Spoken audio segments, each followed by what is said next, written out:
with this new diverse Congress, we really saw the difference it made for issues of Latin America, ¿no? Si no fuera por campeonas como de Mucarsel-Powell, como los congresistas en el sur de la Florida, hasta nuestros propios senadores en Florida, latinos, tenemos el apoyo en el Congreso. So thank you again for your remarks.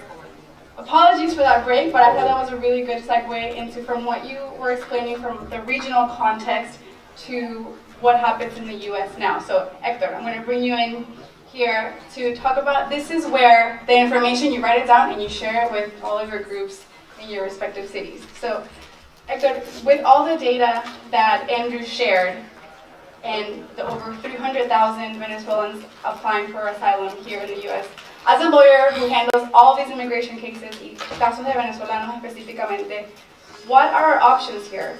What do you see as the legal challenges that our community faces, and what legal advice do you give to this group? Thank you very much for the invitation. Hello? Okay. Thank you so much for the invitation, and it's a real pleasure to see faces from different parts of the country that are concerned about the situation in Venezuela and concerned about seeking solutions for the people, for our compatriotas, the people that have left Venezuela seeking opportunities, trying to protect their children, trying to avoid persecution. That's the reality of many of those that have left, millions already. So, as any person that leaves the country, and that many have been persecuted, many fear torture, many actually are escaping detention, and the legal system in Venezuela has failed to protect them. I believe that they are prima facie eligible for asylum. They can show that they have the elements to prove that they qualify for asylum. Asylum is a tricky benefit that is supposed to be very simple, because it's offered to those that are in need, desperate, and that they don't have the means, the financial means usually, to protect their rights and to actually bring a well-prepared argument and evidence into either an affirmative application before the USCIS or a defensive application when they are facing deportation before the immigration courts. So asylum is actually a benefit that has been now fairly used by many Venezuelans. And there are many concerns that we can talk along the way about asylum, and from the legal perspective, from the attorney's perspective, what we fear that could happen to those applications because of the problems that the system is facing. Venezuelans that are living, that are coming to the United States, are for the most part well qualified. Are people that have experience, that are entrepreneurs, that have an education. So there are other avenues, for example, seeking labor certification and employment-based immigration opportunity, and that's an avenue that for many is open, and unfortunately is very bureaucratic. It takes time to prepare. The cost is high. And one of the main problems is how to maintain a status while you wait for an immigrant visa to become available and the petition to be approved or already filed, giving them the right to apply for adjustment. TPS hopefully will be an option very soon, and we'll talk also about the benefits of TPS. Many people see TPS as an option that will exclude the other ones. TPS can work in conjunction with an application for asylum, with an immigrant petition from an employer, or an immigrant petition from a relative. And actually, one of the benefits of TPS, if Venezuela is designated for TPS, is that will help people to maintain a status. Asylum pending is not a lawful status in the US, and that's one of the main problems of having asylum applications pending for several years, that you fall out of a status and then you are not qualified to change the status based on an immigrant petition from an employer or from a relative that is not a spouse, for example, or a child. If you are an immediate relative, meaning you are the spouse of a US citizen, or you are the father of a US citizen, or the mother of a US citizen, you are an immediate relative, and then the unlawful presence doesn't matter as long as you are admitted or paroled into the country. But for others that don't have the lucky situation of having a spouse or a child that is a U.S. citizen and is over 21, then maintaining legal status is very important because there are many employers willing to help, but if the person falls out of status, then you will not qualify for adjustment. Then if you leave, you will need a waiver, and that's a very difficult situation. It's possible, but it's a difficult situation. So TPS would have the big benefit for Venezuelans to help them to be on a legal status. TPS is a lawful status in some circuits, in the 6th and the 9th circuit. Actually, the grant of TPS is an admission. So even for those that cross the border that never were admitted or that never were paroled, TPS in the 9th circuit and the 6th circuit is an admission by itself, which will enable them, even if they come illegally, to adjust status if they have an immigrant petition, if they reside in those circuits.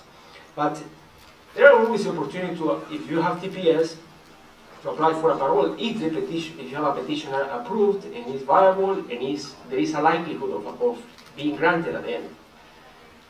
So one of the main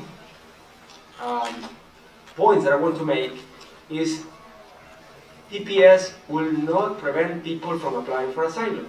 TPS actually will encourage some to apply because they know that if they are denied, they have a number of days that they can file the application for TPS and actually prevent deportation that way. But TPS will offer them the opportunity to gain lawful status, which is extremely important. But the same way, you can apply for different benefits. You can have a petition filed by an employer. You can have a petition filed from a relative. You can file for asylum. You can have TPS. The asylum is one of the top benefits that somebody can get, because asylum can be granted to certain people that actually are subject to some inadmissibility grounds. So going for asylum is important, especially if you really fear persecution or you really fear torture if you are returned to Venezuela. But when you analyze a case, you try to evaluate whether the person qualifies for one or several benefits and try to preserve all of them for the fact. There are extreme cases where a person may qualify for deferred action on a case-by-case basis, and so that depends on ICE, the Immigration and Customs Enforcement. It's very difficult to get, and sometimes those that come in need of protection don't have the means actually to present a case with all the information, the arguments, and the evidence that is needed to prevail in an application before the Immigration and Customs Enforcement. That the main priority is actually to the poor people, correct? So there are several options, but when you come from a country, when you don't come prepared to have an employer, you don't have opportunities already aligned for you here, definitely coming and applying for asylum or applying for TPS will be the primary options for Venezuelans. Another concern that we attorneys that are in practice have is the increased number of Venezuelans that are crossing the border. There are many Venezuelans that are coming to Mexico and try to cross into the United States, and now they even are facing problems to come into Mexico, correct? Mexico is detaining many people, they are deporting many people, and at some point there has to be more awareness of what is going on in the Mexican points of entry. Many Venezuelans now will start looking at other countries to cross into Mexico and then cross into the United States. And that gives you an idea of how desperate Venezuelans are. For Venezuelans 25 years ago, it was impossible to think even about coming to another country and reside. We were looking for opportunities to study abroad, to gain some experience and go back to our country, correct? And if you have heard recently, there is something called the Immigration Protection Protocols. That is an arrangement of the U.S. government with Mexico. And I already have many clients that have come to the border and they have been sent to basically camps in Mexico to wait for removal hearings. So they have to basically come, try to cross the border, they are detained, they are sent back to Mexico with a notice that they will have to come back to the border to be transported to the court, and to have a hearing. Then go back to Mexico, wait there for a second hearing. Many will not find a lawyer. And that process is very difficult to prepare a case when you have to leave the country as a lawyer to go and interview a client and then try to contact relatives to see if they can put together some evidence and go back to a court is very expensive, very expensive. And there are no organizations prepared to actually serve that community. And those are people with the highest needs. So one of the, if there are members of organizations here, one of the work that, or an important work that we can do is try to educate ourselves regarding the immigration protection protocols and how to remove Venezuelans from the protocol, from that program, and allow them to come into the country and to continue attending hearings in the United States as opposed to going back to Mexico and return every time that they have a court hearing. I would say that's a big priority. There are, I would say, in the thousands now in Mexico, in that situation, with children there.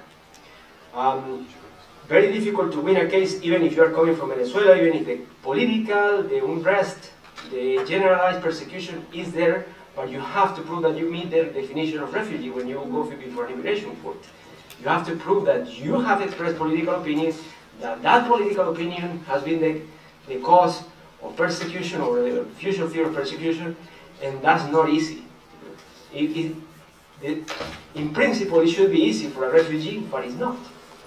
So, I would say, there are many options, but always require the effort of organizations in the community that are willing to help. Those organizations will have to recruit lawyers. It's not easy to recruit lawyers nowadays to help people, and when there is a good number of people trying to get legal help, there is an opportunity also for those that will try to exploit that need and offer services without being qualified to do that. And that's a big problem for the Venezuelan community too. It was a problem for the Salvadorians when they came after the Civil War, problems that even they are suffering today, 20 years later.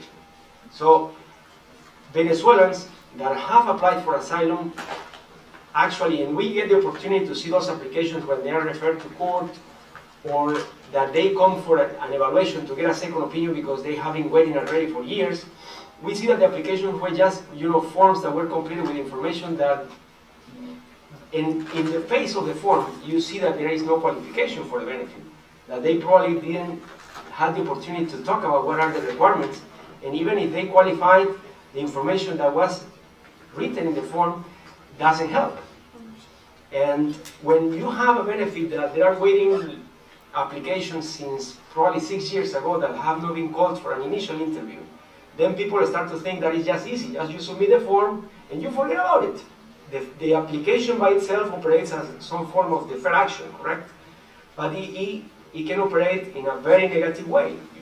One, you fall out of status, so other opportunities will go away because you are no longer on lawful status. And second, you are already putting information that could be detrimental to your case. So trying to recruit attorneys, volunteers, people qualified, or those that are not attorneys, at least to get them trained to do this, it's very important. If there are, community organizers. Well, Hector, that's why we are so lucky to have you as one of those lawyers, and to have these activists here who are sharing this very important information with our communities. Takeaways that I got. Recuerden, and I know we all have una prima, un amigo, o conocemos a alguien que está acá sin estatus. That's the one thing I got from you, is that in order for this process to work, we, if possible, cannot be falling out of legal status. And also, the options that we have, unfortunately, it is a case for many Venezuelans coming that they don't have un apoyo from a family member to be able to get sponsorship. So that is another big hurdle that we know that we have so much misery that people are leaving even if they don't want to, and they come here without any, like you said, any plan or any employment or any process. So thank you for sharing all that information. And we're going to talk more about TPS in just a second, because TPS, where that stands now and what's going to happen next. But given all of the context of Venezuelans crossing the border and all of the other immigrants going to other different countries, Andrew, I want to ask you a quick question about what happens next. And from historical context, right, what have you seen other administrations done here in the U.S.? Maybe, como todos sabemos, los cubanos tuvieron también protecciones acá en este país. También otros países, como, well, like you mentioned, have responsible responses to this crisis. So from other countries, from our historical context in the U.S., where do we go next from here? You're seeing two things play out here in the White House and in the administration. I mean, one is a desire to do something for the Venezuelan community, pushed greatly from the Hill, from obviously the Congresswoman we just saw, from Marco Rubio, from others. And there's a great sympathy with the Venezuelans in this country, particularly as a result of U.S. foreign policy. State Department's been very interested in this. And at the same time, you have elements in the current administration that are against using TPS for any situation, right? And are in the process of canceling TPS for Salvadorans and Haitians and Hondurans. And they've said, you know, temporary is never, there's nothing more permanent than a temporary program, and we don't want temporary programs anymore. And so I think what you've seen is there are moments where it has leaked out that you're about to see TPS happening, and then it never happens, right? Because it gets nixed within parts of the administration. And so I don't know what's going to happen in the end. Essentially what other countries have done is TPS, by the way, because it's one of the complicated things in the Venezuelan migration, just very quickly, is some people are clearly deserve asylum, right? I mean, asylum is the right figure. If you've been persecuted, if you were an opposition figure and they were after you and you've got documentation, okay, you can get asylum many places in the United States, some parts of Latin America, not everywhere asylum systems aren't as developed, but in many places, Mexico, you probably could. Many people who are leaving Venezuela, though, aren't traditional refugees. You know, what do you call it if you're leaving because you can't get medical attention for your child in the hospital? Because there are no medicines, you may not qualify for asylum. But clearly you're a forced migrant, right? I mean, you're not really an economic migrant. And increasing people who are leaving Venezuela are leaving for a mixture of reasons, right? I mean, yes, they got harassed by their boss. Maybe they work for the government, they got harassed by their boss. They get fired, but they got harassed. They're worried about being fired. They couldn't get access to food because they don't belong to whatever the comité is. They say they can't get medical attention, right? So it adds up. Are you a political refugee? You may not make asylum in the United States. You might not get asylum in Mexico. And so what countries like Colombia have done is say, we're going to give you TPS. We're going to assume if you left Venezuela, you left for a really good reason, right? I mean, no one's leaving because they just want to. Everyone's leaving for a good reason. We would hope that would happen in the United States at some point, that at some point the reaction would be, yes, some people are coming getting asylum, some people should get asylum, some people can come and get jobs, some people come through legal pathways, work-based visas, but there's a lot of people who are leaving because Venezuela is one of those casos inéditos. I mean, the only other country I keep thinking of in this category is Zimbabwe. And by the way, I never thought I'd say Venezuela and Zimbabwe in the same sentence, okay? But it is those cases, because Zimbabwe was never as developed as Venezuela, right? I mean, ni cerca. But cases of countries that imploded, right? I mean, Venezuela was a much more developed country. Yes, there are poorer places on earth than Venezuela right now. There are places worse off. But there are a few cases of countries that have imploded, like Venezuela, that have gone from being a middle-income country to complete impoverishment with enormous political conflict and persecution, right? And so what do you call people that leave that? Are they refugees? Are they migrants? Are they something in between? And that's where TPS is useful, because it says, we're not going to ask you. If you really want asylum, apply for asylum, right? If you're clearly a political refugee, apply for asylum, you get more benefits. But if you're, but we don't really need to ask the question, because we know you're leaving because things are really horrible. Sure. Along with that, this is a question for both of them. So as you know, as the Congresswoman mentioned, TPS passed the U.S. House of Representatives, thanks in grand part to the Florida members of Congress who championed this in a bipartisan manner. I have to give a shout out to my former boss, Jeremy Soto, and Republican Congressman Diaz Balart from Miami, who introduced the bill. And through almost a year long of efforts, with many of you in the room, I see familiar faces that came and did advocacy and knocked on members' doors, it passed the House. And then it got to the Senate, and not just TPS, but a lot of immigration bills, as we know, are not getting through in the Senate. It was historic that in the House of Representatives under the Trump administration, a bipartisan immigration bill passed, the only one so far this Congress, which is a huge accomplishment. But we haven't seen no action in the Senate or with the administration. So with that context and with the political context of 2020, right? So we have the pro, which is momentum, which is support from Congress. The public opinion is on our side. Todo el mundo sabe el desastre y the context of Venezuela. That's a pro. But the con is we are in an election year, right? Next year, Florida, as we know, is ground zero, the battleground state. And Trump, I'm sure many of you went, has been campaigning already for Latino vote in Florida. So my question to both of you is, with a group of activists here, what do we rally behind? What is our call to action? Do we keep pushing for TPS with Trump, with the administration, I'm sorry, and keep pushing in the Senate? Is there another action item that we can do as a community to rally behind? Like, where do we sign a letter, and to whom, and for what? Where do we get people to get excited about it again? TPS is still ongoing. Is there anything else that we see that the activist community can get behind?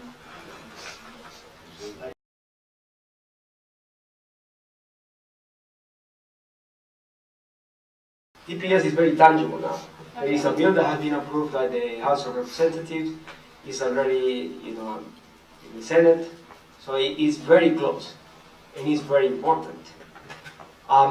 The reason that the Senate has not taken the responsibility of actually passing this bill is because there is the generalized fear that has been promoted recently that TPS has been defaced, that has become a permanent benefit when it was supposed to help people during a crisis that is supposed to be short, that is supposed to be a transition. The U.S. will not remove people to a place that is dangerous, that is where there is persecution, where the country that is not ready to receive people. Just going a little bit back in history, when after the civil war in El Salvador, and when it happened, when the former Yugoslavia fell and Bosnia and Herzegovina was, facing the war, the TPS, the Immigration Act of 1990, was passed, and the act actually named El Salvador as a country for TPS. It was the first designation for TPS in the history of that benefit. What happened right now with Venezuela is the second opportunity that actually a bill from Congress will name a country for TPS. After the Immigration Act of 1990, the responsibility was initially for the Attorney General, then after the Homeland Security Act of 2002 became the responsibility of the Secretary of Homeland Security. Initially was the Attorney General, now it's the executive branch. It was the executive branch's jurisdiction. So it could have perfectly been an act from the Secretary of Homeland Security, correct? The designation. But this is very important. I think it has a relevance, the fact that the House has taken that responsibility to discuss a bill that will designate Venezuela. Now, how we can help that process? Well, one of the fears is we know that the main obstacle that we are facing is that people believe in the US that it will become a permanent benefit. And there are socioeconomic, cultural characteristics of Venezuelan migrants in the United States. We are people that are educated for the most part.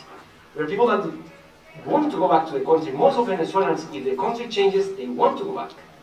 The reason for coming to the United States is very clear. It was the crisis that has been generated by years of failed policies, and that the country has resources that are unique in there.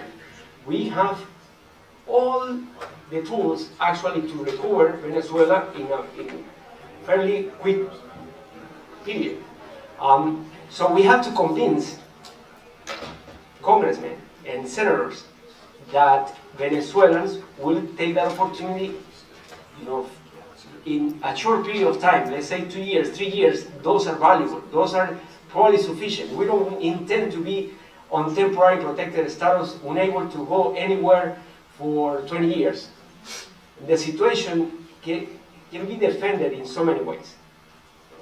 The differences are huge.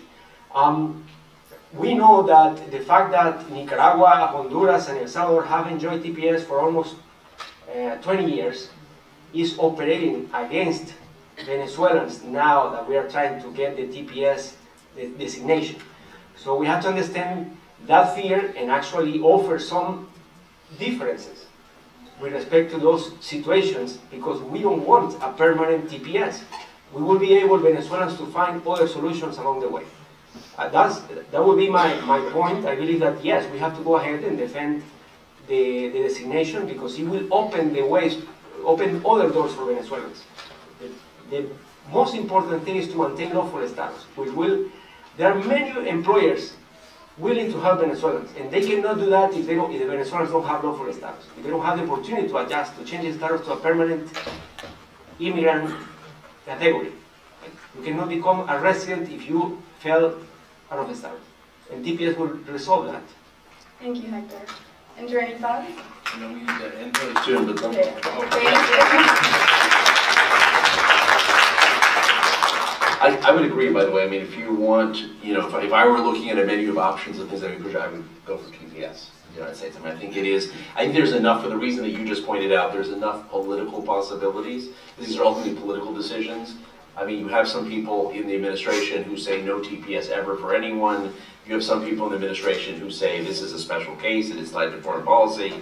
And then you have politicians who are running for office, right? And the way democracy works, which is sometimes you win, sometimes you lose. But this is one where there's a real chance that the politics could tip the balance in the direction of it happening. So it's not a sueño guajiro, it's actually possible. Let me throw out one other thing, because I know many of you are more globally engaged, not just in the United States. One thing that matters for people leaving Venezuela now is identity documents. One of the biggest questions out there right now is you can't get into most countries. You certainly can't get to the United States, but you can't even get to Ecuador or Peru legally anymore, or Chile or anywhere else, if you don't have identity documents, okay? Hard to get a passport in Venezuela. It's risky, it's expensive, it's hard for your family, it's really expensive for your family. Increasingly people, you're notifying the government you're leaving. Lots of reasons why people can't get passports. The identity document, the credencial, cédula. The cédula is not the most respected document in the world right now. Was that said subtly enough? But there's a real need to think of some sort of identity document that's respected by countries for mobility if Venezuelans trying to leave, so people can preserve. So there's a pushback now on legal status. So thinking, does the Guaido government admit some sort of identity document with backing from the international community? Does the Colombian government, the Brazilian government as the first port of entry? Are they able to admit some sort of government? Does, UNHCR and the IOM admit some sort of international document that people can use, that they can move around? Something like that would make people's life, and I know, how many people here have family members living somewhere else in the Americas that's not the United States or Venezuela? Yeah, I mean, probably almost everyone, right? This is a huge issue. For people coming to the US, you gotta have a passport. Right, there are a few people coming across the U.S.-Mexico border, small numbers. I talked to a couple of Venezuelan guys the other day who were actually in Piedras Negras, Mexico, across the border. But it's a small number. Most people are going to come here with a passport. But if you're going to go anywhere else in Latin America besides Colombia or Brazil, you really do need to be able to have some sort of identity document. And if you're going to get legal status anywhere, I just keep that in the back. Thinking internationally, that is something to push for in a big way. Thank you, Will. I don't know if we have time with you, Andrew. We want to take maybe just one or two questions from the audience, if that's okay, before they have to leave. So any questions that we want? Yes, go ahead. I see your. Thank you. And please introduce yourself. Oh, I'm sorry. Alfredo Hurtado from New York, Venezuela. Correct me if I'm wrong. There is a time frame when we need to get TPS introduced and approved by Congress, right? With upcoming presidential elections, my concern is, if we don't get it approved this year, do we need to start all over again? Do we need to get a new bill? Is there a time frame? Yes. The answer is yes. If it doesn't get passed in this Congress, meaning before the next 2020 Congress starts, it will have to be reintroduced and passed again in the House, and the same process again. Now, the reason why it's yes and no, the Trump administration, or any administration, tomorrow could sign, and tomorrow TPS will happen. So it's a difference between congressional action, which, like Hector mentioned, this is the very few cases where Congress is taking action on TPS, but the administration could tomorrow sign and approve TPS. So if the administration wants to do that the day before, or if there is a new administration. They could do it the first day of the new president. That there's no timeline for. But Congress, yes, it's time is of the essence. So call your senators. Yes, or yeah. So, Please introduce yourself. Emilio Huitralo, Casa Venezuela, Philadelphia. I got a question in regards to the Venezuelans that are right now incarcerated in many immigration jails. In Pennsylvania, we have 3 Venezuelans in jail. In South Florida, I heard that it's over 100. And those people cannot afford bail to get out. And they're sent to a third country. Right now, there are no direct flights between Venezuela and the US. So Venezuelans are coming through Panama, Dominican Republic, Bogota, and then they're sent it back to that country, and they're being stranded in Colombia or stranded in Panama without no way to go back to Venezuela. So all of us who are the Venezuelan American diaspora in the US, what should we do to denounce the inappropriate detention of Venezuelans in immigration jails? Tough one. I mean, the reality, I mean, this is one of those sort of strange situations, right, where they can't send people back to Venezuela because of the flights. And frankly, it would be unseemly to send people back to Venezuela, right? I mean, we do actually send people back to Cuba. We do deport a few people here and there, but I think you get a lot of flight. By the way, keep your eye out for that. If there start to be deportations to Venezuela, you might want to flag that also. There isn't, you know, I don't know. Frankly, if this administration had a different position on DACA, you could also do a deferred deportation for Venezuelans, but that's not going to happen either. So I don't know. There might be a case-by-case application for diffraction, correct? That you can file with the ICE field director. But again, it's the issue of whether those Venezuelans have proper representation or not.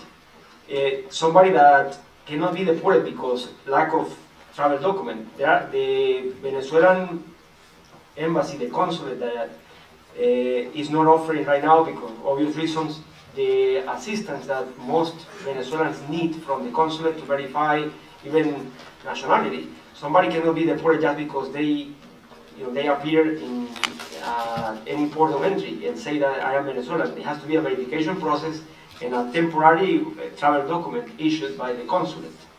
If they don't have a passport, they cannot be deported. And if there are no flights, if there is no way to deport them to the country, then that person probably can file for an habeas corpus, to be released from custody because the ICE has failed to deport them. They cannot do it safely.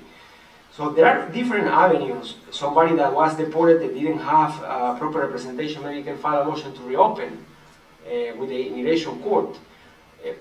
But legal representation. The problem that we have right now is that the crisis has a size that overwhelms the organizations that are in the United States, the most established organizations. So one of the efforts is actually to get volunteers, to get people able to help those that are in need. That's where you come in, the audience comes in. Yeah, I want to thank all the panelists very much. It was a great panel. They're going to be around, hopefully. Unfortunately, I have to cut it off.